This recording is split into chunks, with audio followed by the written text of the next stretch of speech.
Bonjour, je suis Pascale Meunier, création et design. Je suis créatrice de meubles en carton et je vais vous parler des meubles en carton en double cannelure.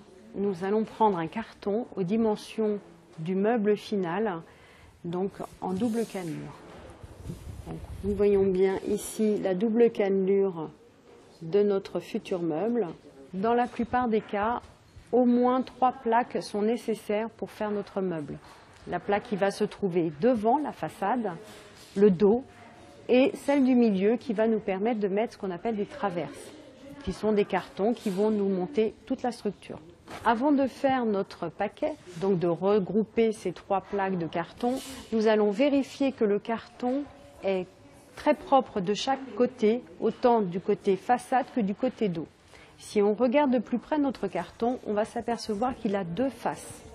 Une face qui est très lisse, comme ceci, et lorsqu'on la tourne, on s'aperçoit que la cannelure est apparente. La cannelure apparente va rester à l'intérieur.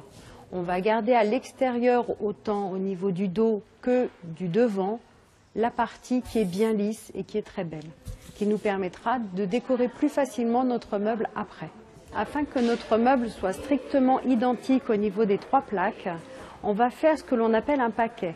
Un paquet, c'est prendre les 3 plaques, mettre du craft un petit peu partout autour de ces 3 plaques afin de bien les serrer les unes contre les autres. Nous allons ensuite mettre notre gabarit dessus pour le reporter et ensuite découper le tout à la scie sauteuse. Notre paquet est prêt. Maintenant que notre paquet est terminé, on va pouvoir reporter notre gabarit sur notre premier carton, uniquement le premier bien entendu. Donc autant à l'intérieur qu'à l'extérieur. Une fois que votre gabarit donc est bien reporté sur votre carton, il ne reste plus qu'à découper à la scie sauteuse les 3 morceaux. N'oubliez pas pendant votre découpe de faire en sorte que vos 3 plaques soient toujours bien maintenues ensemble. Pour cela, à chaque grand morceau de découpe, on va remettre des crafts sur les côtés pour bien replacer les 3 morceaux ensemble. Une fois la découpe terminée, on va obtenir 3 plaques comme celle-ci, les unes sous les autres, avec une découpe extérieure uniquement. Lorsque vous allez vouloir couper l'intérieur des tiroirs, il va falloir dans ce cas utiliser un cutter. Et uniquement un cutter, jamais à la scie sauteuse.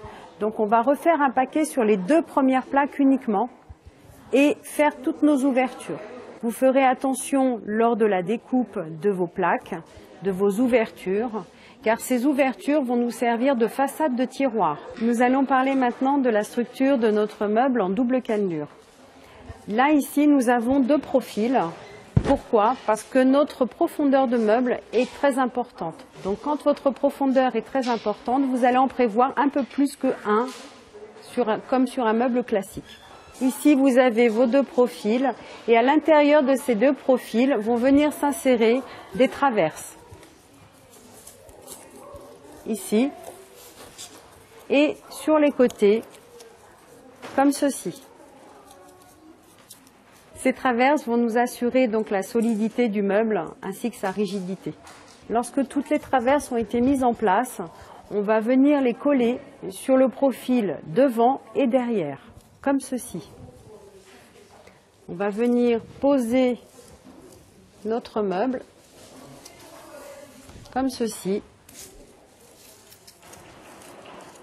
bien positionné, et avec le pistolet à colle, venir coller chaque traverse au profil qui est devant.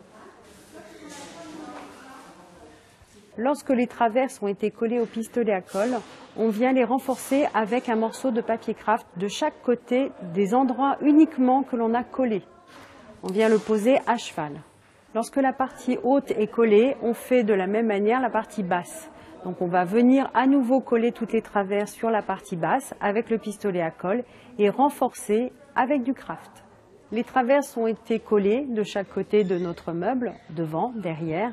Maintenant, ce que nous allons faire, c'est coller les plaques qui sont à l'intérieur de chaque niche. Pour cela, on va venir prendre les mesures parce que chaque meuble est unique. Donc je vais prendre la mesure intérieure et extérieure de mon ouverture. Donc avec un mètre enrouleur, on